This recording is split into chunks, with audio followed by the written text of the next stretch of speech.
Jiminy Christmas, were we wrong? Indiana Pacers stomp for the OKC Thunder, force game 7. One of the most interesting and most fun aspects of this is the dads, okay? TJ McConnell's dad came in and crashed this post-game interview. We've also got Tyrese Haliburton's dad, John Haliburton, who was making a whole ruckus. Like, he got suspended during these playoffs. He made his way back. The story of the Indiana Pacers dads has been very, very interesting. What do you think of his performance tonight? Excellent. Just disappointing, missed 2 foul shots in the beginning. I kept saying, man, I wish he'd have made those 2 foul shots. But he recovered, and we won the game. So I can forget about the foul shots. Anything can happen in Game 7. I don't think he can. OKC to try to win a world championship. And my son's a part of it, and I can't believe that. Pops, I got one question for you. Yes, sir. Why were you harder on him and softer on your daughter? He says that, but It's that's true. a lie. It's true, because it's true. His daughter was an undefeated state championship. He lost in the state championship. We lost 2 games. So undefeated, he didn't play as well in the state championship. He played great, but we didn't win it. Actually sad. The truth hurts. Gotta love it. Truth hurts. She was Gotta love it, undefeated TJ. state Got to love it. champion, and now she's with the Mercury, so Hey. I can't be more proud to say I have a son in the NBA and I have a daughter in the WNBA. This is a dream come true, and I'm going to OKC for my son to play in the championship game wait till you to watch win this. the world championship. 25 years from Yes. Does your dad have an agent? Earnest as hell right there. I love that energy. Here's a question for you guys. When is it okay for people who are not on the team to say we as a team? I think in this situation, it's okay. With the parents right here, this is actually a very important conversation. You know, if you're a fan of a team, you go, oh, I'm a Chiefs fan. Yeah, we won the Super Bowl again. When to you guys is it okay to say we as a team when you're not actually on the team? I think it's parents. I think the line is parents in blood, immediate family. Okay. I think if you're a cousin of somebody on the team, that's on the fence. And then anything beyond that, no. So it sort of depends on the relationship of the cousin. Maybe if you have more of a sibling type relationship. Yeah. But this whole I'm a fan, I attend the games, and I say we won. From a human perspective, I think it's very stupid. But from the marketing perspective of the NFL, that's fantastic that the NFL could get people's identity fully engrossed in the team. So I like it from that perspective. Okay. Scott? Yeah, you got to have skin in the game, literal skin, aka blood in the game with the team to be able to say we. I love the fact that he comes out here. Also, that dad had 0 flubs. He's definitely been in front of the camera before. That guy was ready to go. Yeah, he had a great on-screen presence. This is what he was comfortable. A lot of people lock up on camera. Like they've got a great personality. Also, the camera rolls and they lock up. McConnell's dad, he's talented, he's charismatic, he's earnest. I like that. And the Pacers have forced game 7. What were we going to say, Scott? I was going to say, how many times has TJ McConnell heard about that state championship? You could tell great Yes. work by the producer and cameraman to get his facial expression as his dad was just dunking on him right there. They just cut to the close-up of him just so annoyed at his dad. Like, again, dad, here? Okay. But this game actually was pretty interesting because we all thought that OKC was going to steamroll over him. Tyrese Haliburton with the little calf injury, which we talked about, okay? By the way, I went in my backyard and put on a boot to promote our last episode and said that you guys didn't appreciate calf injuries. And I got about 40 messages of people wondering if I tore my Achilles. I had to be like, no, it's just a publicity stunt here. But this game was pretty interesting. And I think what it showed basically is the depth and teamwork of the Indiana Pacers. Like, there's a crazy stat that the Pacers this playoffs, they've set a record for most players on the team to have scored 200 plus points in the playoff run. They have 8 players who have done that, which is the most in NBA history. And that just speaks to kind of the depth here. I mean, we're talking about their superstar player or star player, depending on how you want to categorize him. Tyrese Haliburton was going to be maybe not play, maybe not be that much of a factor. So they're done, but they were able to just distribute the responsibilities and also played great defense. What's your take on this game? Yeah, you're hitting the nail on the head on all those things. I mean, first off, going to the superstar star status of Tyrese Haliburton, I think it's fair to say, and I think he would be fine with you saying that he's a star in the NBA, but he's about to become a superstar if he finishes this off properly, right? Because I mean, yeah, he was on the Olympic team, but he got 0 burn, and that was like a story out there that he was one of the guys, if not the only guy, who didn't play significant, if any, minutes on the Olympic team. So like, the fact that he's getting his time to shine right now is actually kind of it's poetic. Let's just say that in how he's playing and how he's coming through. And then after him being designated or voted on as being like the least or the most overrated guy in the NBA. Absurd. Yeah. Mike, what did you say? Nothing. Oh, well, going back to your initial question. I mean, it like this game is. I love the fact that this is going to a game 7. This is. I think right now everybody's probably on the same page here, but the age of the superstar or the super teams is dead. I think right now, with the way that stat that you threw out there, that you have multiple players and 200 plus points throughout the playoffs, I mean, is just a testament to team play in the NBA. And the fact that they've made it all the way here, made it to a game 7 against a team who has a triumvirate of great players in Jalen Williams, SGA, and Holmgren, who hasn't played great in this series. He's still awesome. Like they did it also through the draft. So it wasn't, and then trading a little bit. So SGA came over, but he wasn't who he is now. So like, I think right now the age of the superstar super teams is done. And I think gameplay is coming to the forefront. Well, the reason that Chet hasn't played so great in this series is because he's too focused on his fashion and his pregame outfits, his arrival outfits. Okay. And he's kind of just going a little wild there. Too much mental coffee table books. Yeah. Coffee table. Yeah. He was asked what his favorite books are or what's his favorite book. Yeah. And then he said like, oh, I like coffee table books. That's so funny. Like literally picture books. Yeah. That is so funny. Great response. What is he, Kramer from Seinfeld? A coffee table book about coffee tables. Hilarious. Yeah. So I actually kind of respect that answer right there. But yeah, the Pacers in the series, they've had, so what is it? They played 6 games so far in this series. They've had 4 different players lead the team in scoring. So it's just speaking back to that point there and just like, oh, is this a nice model for moving forward in the NBA as we kind of transition out of the LeBron James, Steph Curry era and more team-oriented basketball? Sure, you're still always going to have like your most prominent players and your stars, but maybe we don't rely so heavily on superstars, which I think is good for the league in the long run. Actually, like you look at the NFL, of course we have like kind of our superstar quarterback players, but aside from quarterbacks, like it's very team driven in the sport, and the NFL has been so successful with everything from popularity to TV ratings to merchandise and everything. So I kind of like this direction that the Pacers are maybe setting an example of. I wanted to bring this up, okay, because you mentioned, Scott, kind of it was a bit of a poetry and beautiful artistry from the Pacers. This highlight here, which was going around very, very popularly on social media, of Tyrese Haliburton's steal and then this no-look pass. Here it is. Let's watch this. Incredible that someone so unforgettable thinks that I am. We need to do this so much more often with sports highlights, is put beautiful classic music, try some different types of music on sports highlights instead of just. I'm sick of just rap on every single clip. Put some different kind of music.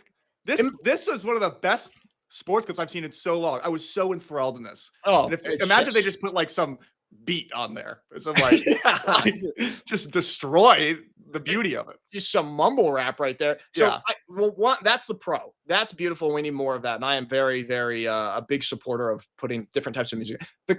My negative on this is, and it's not, I don't want to take too much away from Tyrese.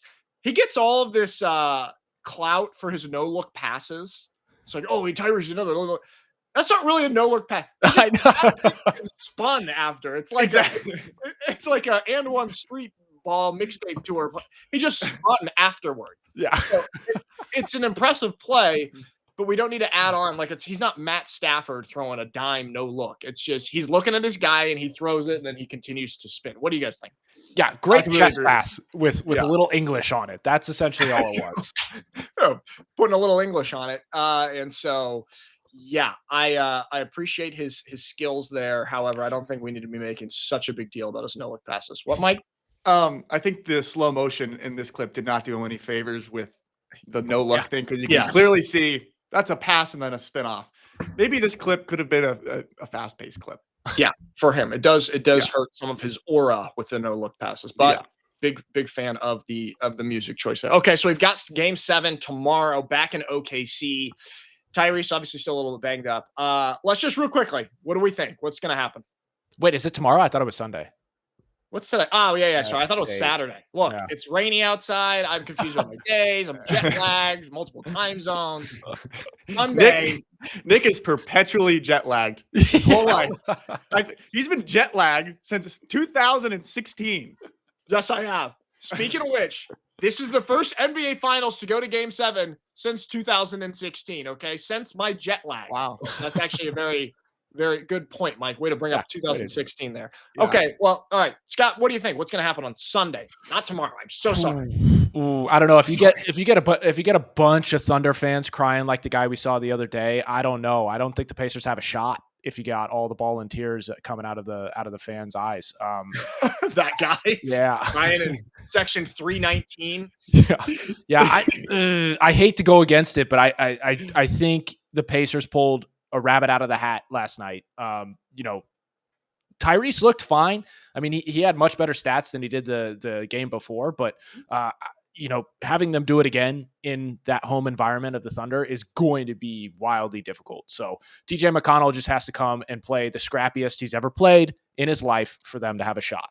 Yeah, and he's got to make those free throws, like his dad said. You got to make those free. Now, I hate to say it because we said this on the last show and said, "Oh, okay, so but I kind of feel the same way. I kind of feel like, okay, this was a little bit of a OKC maybe overlooking the Pacers here, thinking, oh, their star players hurt. We're going to be able to just come on in and run on over them. And they didn't play up to their A game. I feel like they're going to be pretty locked in. They're going to be back in OKC. So unfortunately, I feel like I'm going to have to say that. However, I can't trust any of our predictions. Because, Been wrong on everything. We will see what happens. So that game is on Sunday, everybody. Mark your calendars, not tomorrow. Okay. Let's stick here with the NBA because this is a huge news, is that the Buss family has entered an agreement to share or sell the majority of the Los Angeles Lakers to Mark Walter. He's the CEO of the company that also owns the LA Dodgers now and a bunch of other sports properties here. $10 billion valuation with the sale. Now, this is kind of crazy because we saw a couple of years ago the Celtics get sold for $6 billion, and now $10 billion here with the Lakers. Will you take a check? Cashiers. Don't cash that till Thursday. Remember this. So big news here. Jeannie Buss is going to stay on her role, so there's going to be continuity there. But just your initial thoughts on this, and also on sports teams' valuations. Like, it's getting pretty wild. Yeah, $10 billion. It's tough to wrap your head around. I wonder what is their valuation process with these sports teams, because obviously with a traditional company, you take like their yearly or their annual profits and their projected revenues for like X amount of years, and it feels like with the sports teams, they're just like, 10 billion. Yeah. Last one was sick. That's a couple years ago. Bump it up. How much do you guys think the city, like the market, comes into play here with these? Because also, what was it? A few years ago, the Dallas Mavericks sold, I think it was for like $3 billion. It's like the Lakers really worth triple that. I mean, I know they have so much more history and like it's so much more of an international brand, but like Dallas is also a very major market. Yeah. Yeah, I think the more striking thing is apples to apples would be the Celtics that you brought up earlier, and them going for 6. Yeah. And the Lakers going for almost 2x that is kind of nuts. And I get it. Yeah, inflation, all the numbers, economy, everything. Blah, blah, blah. But like, yeah, it's getting to be a joke. One of the things too, I get it why you sell it when you get a valuation like that for the Buss family. Like, how do you turn down $10 billion? Don't know. But never been in that situation.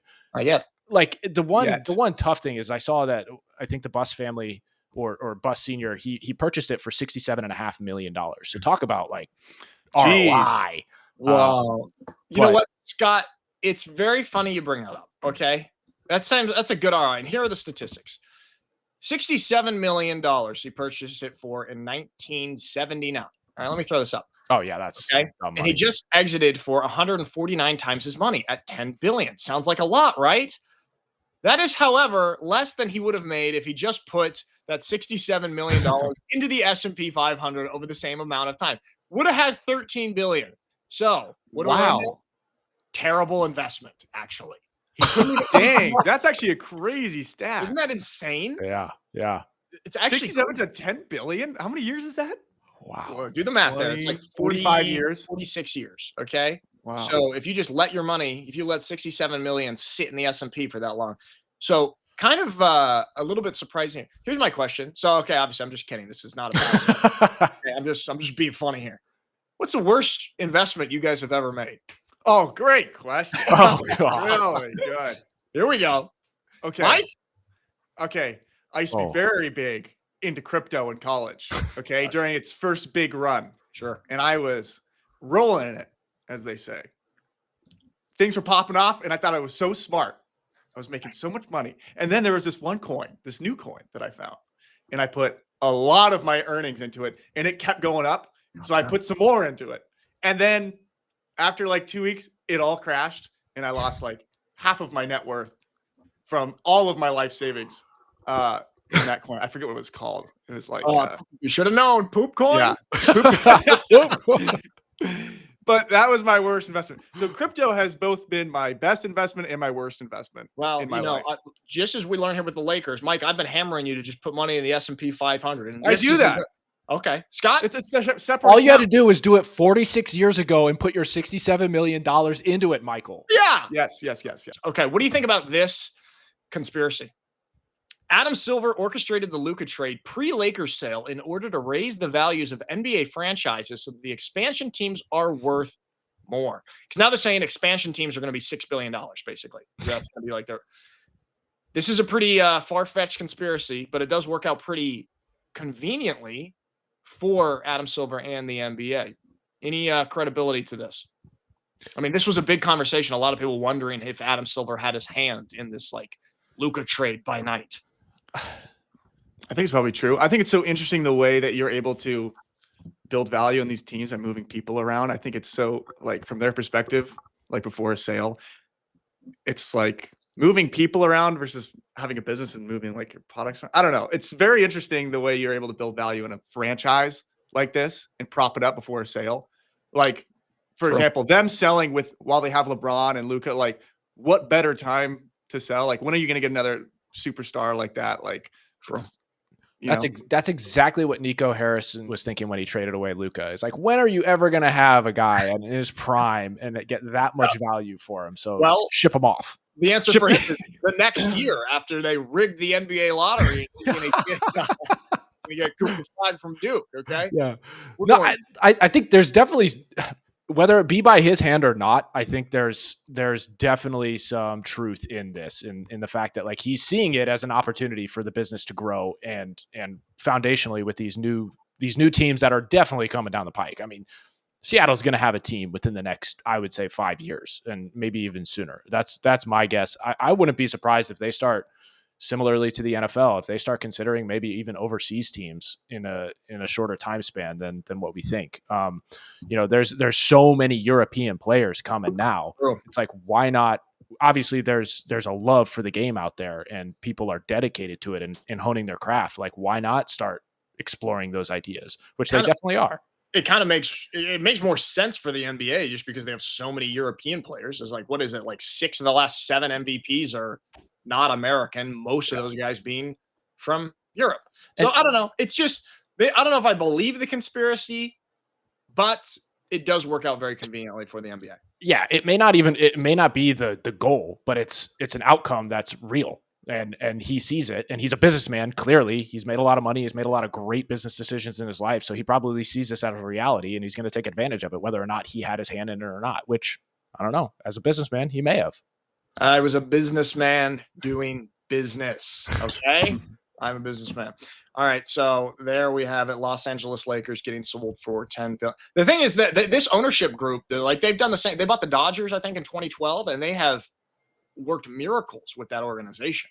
And like the Dodgers, I mean, they've just had such a kind of come up, and now they are the standard here for how to operate a professional baseball team with all of the fancy financial footwork that they're doing. And I wonder if they're going to be able to play those games in the NBA too. What do you think? Well, yeah, I would say the financial footwork maneuvers that they did was just essentially open up the checkbook and never close it. That's essentially what they're doing. They're spending hundreds of millions of dollars on a roster. And because there's no cap in the MLB, it's like, why not? And these aprons in the NBA may be the thing that keeps teams from doing that. But I mean, there are so many teams out there that don't give a rat's ass about the aprons, and they just go for it because they want championships now. And I think that's just the way things are going to move. And these guys clearly aren't afraid of writing massive checks. Yeah, look, it's just when these owners and these people have this amount of money, we're talking about tens of billions of dollars in sports franchises. Yeah, they can pay comical amounts to these players. All right, so let's pivot then to a league that actually does have a salary cap and it institutes a policy of fairness. Okay, and that's why it's the most popular league in the entire world. It is. I shouldn't say the most popular league in the entire world. It's the most revenue generating league in the entire world. I think it's fair to say. Yeah, right? Okay. The NFL. And Scott, I'm so sorry, but we have to bring up the Cleveland Browns, okay? And your boy, your new quarterback, Shedeur Sanders, who was cited by police early on Tuesday morning for driving 101 miles per hour. And I think that I saw that this was in like a 60 mile per hour zone here. And this is also not the first time that he'd got a speeding ticket there. In isolation, a speeding ticket, no big deal. However, 101 miles per hour here, also for a guy who obviously fell in the draft, and because a lot of people talking about some of his own personal choices and off the field stuff that resulted in that, he needs to be doing everything right. And all of a sudden this happens. And this is a massive, massive story. And a lot of people are jumping on it. Does this change your opinion of Shedeur Sanders at all? What do you think? Or are people making too big of a deal out of it?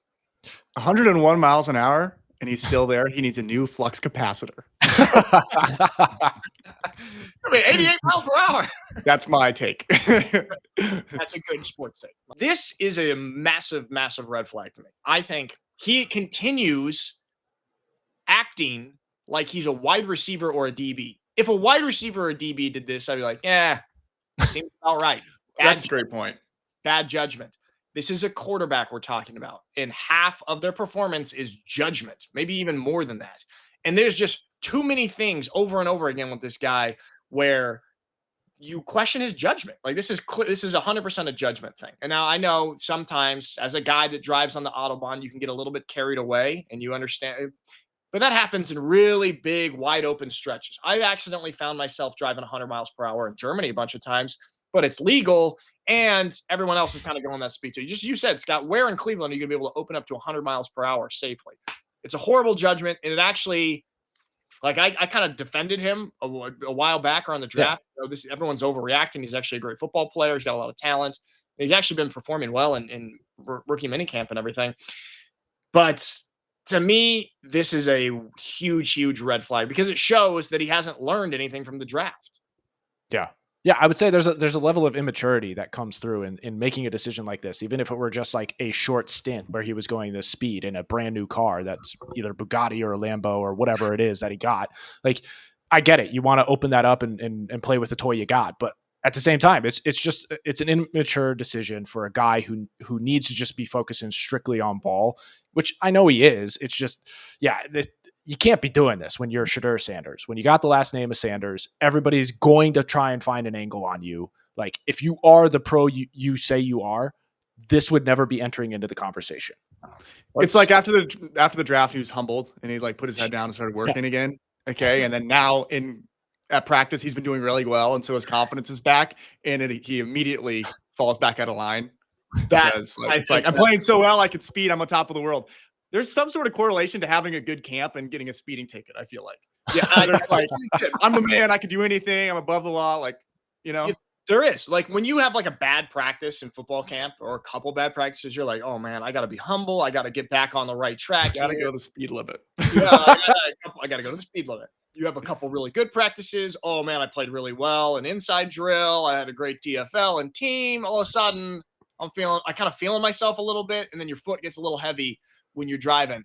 And so it's understandable, but it just also can't happen. I want to throw this up. It's Colin Cowherd's take on him because he was like a huge defender of Shedeur Sanders. And now I believe he's saying he's completely out on him. Let's just watch a little bit of this, see if we think this is fair. One bad judgment turns me off.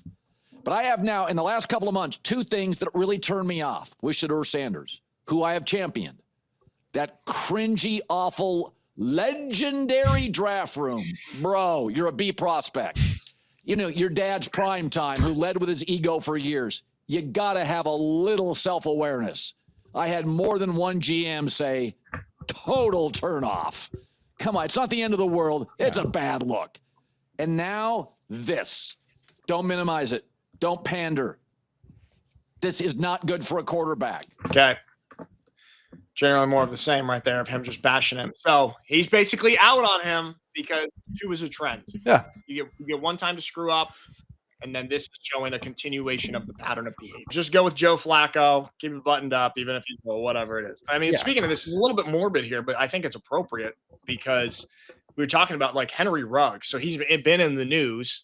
And we all know the story of Henry Ruggs, super tragic story where he was speeding in his car a little bit faster than 101 miles. Maybe he was going like 120 miles. And he actually got in an accident that ended the life of a young woman and I think her dog. And now he's in prison right now, but he's in the store. He's been in the news because he got let out for a little while to go do some speaking to people and some groups about kind of the dangers of his decision-making there.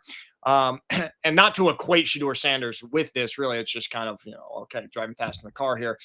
But this conversation has then sparked the idea of, okay, should Henry Ruggs be able to play in the NFL again when he does get out of prison? Because he was saying, okay, I've been trying to work and stay ready for the NFL if I ever get that shot again. What do you guys think on a guy like this in this situation? Well, how many more years of prison time does he have? I'm not exactly sure. Let me see. Let me look that up. But I think that he's been like good behavior, and like they're talking about how he would maybe get out within the next couple of years.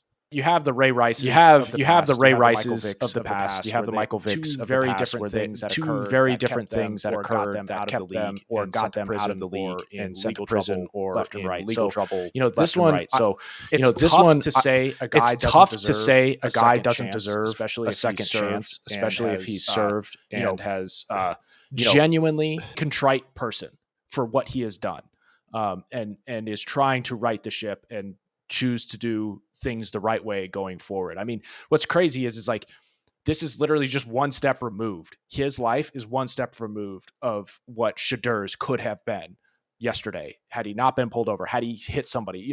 It's so crazy how that decision could have easily led to him going behind bars for manslaughter or something along those lines. It's crazy the decisions that you make and how they could affect your life moving forward. So, I mean, even Zach Edey, he got pulled over in the same day as Shedeur Sanders, going the exact same mileage, 101 down there. So it's just like these young athletes, man, you got the Superman complex where life really hasn't hit you yet. Like, you haven't faced massive injury to where your identity in your sport or life has been shaken yet or put into question. You think nothing affects you. You're young, you're healthy, you're doing all this stuff. You're incredibly athletic, like you're super rich, all that kind of stuff. So Superman complex going through here. But this is a guy who had that as well, but he was actually taken down by the kryptonite. I think he was the same. He's the same age as Shedeur, I believe, or he was 22 when that happened. I think Shedeur was 23 or 22. It's like in the same age range as well. So it's just like, hey, this is the worst case scenario of what could happen in that situation. I just looked it up. Ruggs got 3 to 10 years in prison, which he's and so he's like, I feel like it'll probably closer to 3, which then he's currently 26. And I mean, he was a elite prospect coming into the NFL. That's why that story was so tragic. I do think maybe this is mean to say. I do think it would be kind of tough to stay in NFL shape in prison. I don't like. How do you can't really run sprints? Yeah, I think it's easier to stay in fighting shape, like how Mike Tyson was. Than to come out and being like sprinting in football shape. Yeah. Well, the one caveat to that is Michael Vick. I mean, talk about the athlete that he was. He was able to. You don't lose the athleticism necessarily. Maybe it dulls a little bit, but you can potentially, if you're young enough, get it back. And we've seen the clips of Ruggs and him playing basketball and everything. This guy is a freak of nature, like smaller in stature, but absolute freak. So maybe. Do you think that with in light of like the Henry Ruggs stuff, that we're judging Shedeur way harder than we would be had Henry Ruggs not been such a recent thing? Good question, because It's like it's not just a speeding ticket now. Now we're in the realm of homicide. Is what it's related to in the NFL. Yeah, those two things kind of hit the timeline like around the same time. So it's like, oh shit, like Henry Ruggs back in the news because he's doing these talks, and then boom, all of a sudden Shedeur is doing what Henry Ruggs did, and so I do think that maybe there's a little bit of unfair magnification on the Shedeur thing, but also it's never unserious when you're speeding. This like. Some people like I like to go fast. That shit is so dangerous. Yeah, you get those videos on Twitter where people are just flying through, like just weaving through traffic. It's like, yo, people got families in these cars. What the hell are you doing to be like thinking this is cool and posting it? It's like even the Kansas City Chiefs had to deal with this, like dudes kind of getting in car crashes because they were speeding on the freeways and everything like that. And then you got University of Georgia having a bunch of dudes just totaling cars and like running into homes and such. So it's like there are so many instances where young athletes are just making these decisions and thinking it's like a good thing or a cool thing to do because you can post on social media, and then it ultimately ends in like terrible ramifications for them or the people that they ultimately injure. I think kind of when bringing it back to the Ruggs thing, it's the conversation, like he's going to do his time. He'll be getting out, and it seems like he's being like rehabilitated. And obviously even when all that stuff first came out, he seemed very remorseful, and it's like, oh my gosh, what have I done? And so he'll come out and he'll be having served his time. And then the question is, does the NFL want to allow a player like that back in with the brand, the shield of the NFL? They're very protective of it. However, they did, let Michael Vick come back and play. And so I mean, I want to say that you got to give a guy a second chance if he serves his time. Also, it'd garner so many views. I would love to watch him competing, like seeing how hard a guy competes after getting a second chance after being in prison and almost throwing, and like how precious this opportunity will be again. I think it'll be something like marketing wise that's actually great for the NFL. Yeah, it's a comeback story that I mean, for financial purposes they can mine, but it's also a comeback story that's good for, I think, people to see in real life as well, because maybe they may not have the chance to go to the NFL or ever did have the chance to go to the NFL, but that doesn't mean that once you have a situation like this happen that you can't get out of that hole, and you can't like make something better of your life and choose the right things moving forward and understand the wrongs of the past and never do them again, kind of thing. One of the things we love about sports is like these stories and kind of the redemption and redeeming yourself. And what's better opportunity for a redemption story than a guy like that? And that would inspire, just like you said, it would inspire a lot of people probably who are struggling in their life in whatever different ways, maybe not in such an extreme way where they messed up and ended the life of somebody and had to go to prison, but, kind of hitting their personal rock bottom points and be like, okay, there is a way out. I can kind of get back. And so there is inspiration to be had from stories like this. And Mike, you're right. It will make for damn good TV, which is all that matters in the end, right? Bingo. Yes. TV show. All right. Exactly. Let's move on to something a little more light. Okay. Oh yeah. Tense stuff. Okay. Golf. All right. Our boy, Scott Williams and Scottie Scheffler. We got our Scottie corner here. So Scottie has been making the news here for this little comment or clip about what a fair test looks like in the eyes of tour players. So let's listen to this real quick from Scottie Scheffler and get our thoughts on it. Last year, 22 under par got you into a playoff. I mean, 22 under par didn't even win. Is this course, given as the last signature event on the PGA Tour for the season, is this course too easy?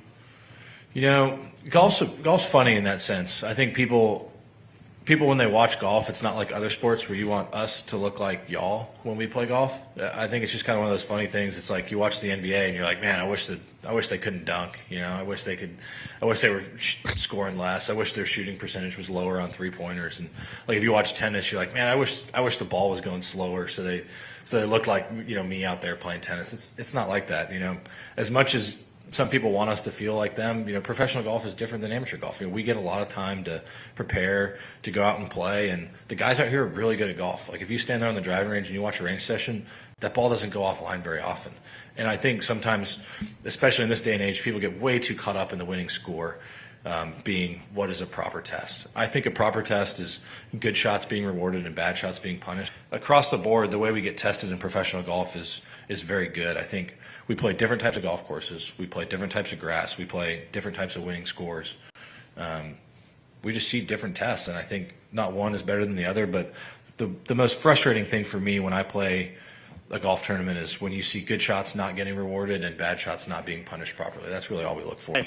So, Scottie Williams, your thoughts on Scottie Scheffler's take here? I think what Scottie's talking to here is like the beauty of the game of golf is that each course is so vastly different. And that's almost like, that's all that matters is there's a variety there. And it depends on how you play at that course specifically. And that's it. Like you don't have to worry about what the other tournament score was like at the US Open or anything like that, how difficult Oakmont was versus where they're playing right now at the Travelers. It's just like, they're all very different. And it's just a point in time competition that you just need to take into account. And like, yeah, the score is what it is.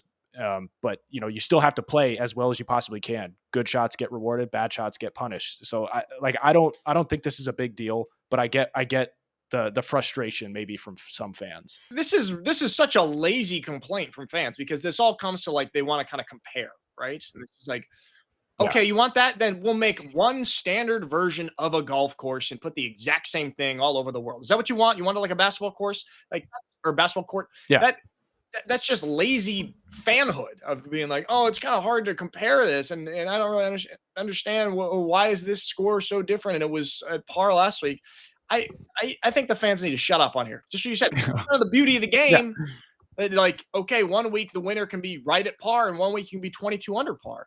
It's just like it depends on the course, and you can't just ask, hey, what'd you shoot this weekend? What'd you shoot where? Yeah.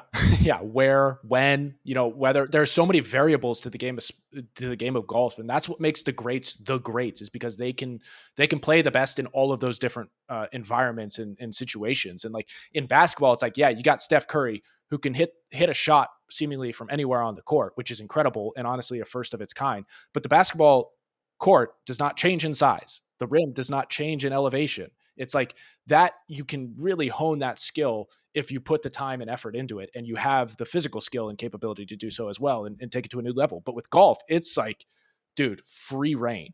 How cool basketball would be. Like we said, if all the courts were, you got a sand trap on the side here, like one court, rims moving back and forth like an arcade, like McDonald's. Like one court teams are scoring 120 points. And then, you know, when you go play at whoever, the Boston Celtics, and they've got the sand traps, and the final score's 32-28. And then maybe is that what you want, fans? Yeah.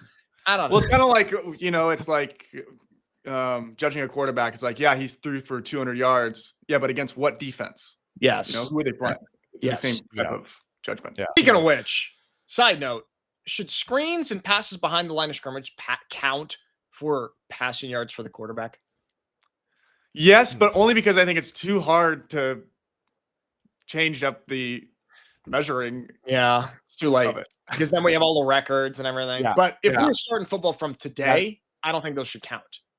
Yeah, I would say those shouldn't count, but only if we get rid of the batted ball being an interception toward the quarterback. I think that's bogus. If anybody touches the ball on your team, it is not on the quarterback. Like if the receiver bats it up in the air, not an interception. Honestly, I like not that. An interception. But like Nick, the thing with the screen, then you have to get rid of all yak yardage as well. You know, the receivers. So it's like to actually measure a quarterback's performance, you have to be pinpoint the throw to the initial catch. That's just a lot of work for the stats guy. I can't keep up. You just poked a massive hole in my argument. Like, ouch! That's a really good counter. Okay, you're right. All right, I take it back. Right, all right. Bad sports take. You're right. It's too hard, but it does seem unfair. But also, Scott, I know your former quarterback self-bias is showing there that you get irked up about batted balls being counted as interceptions. That's also unfair.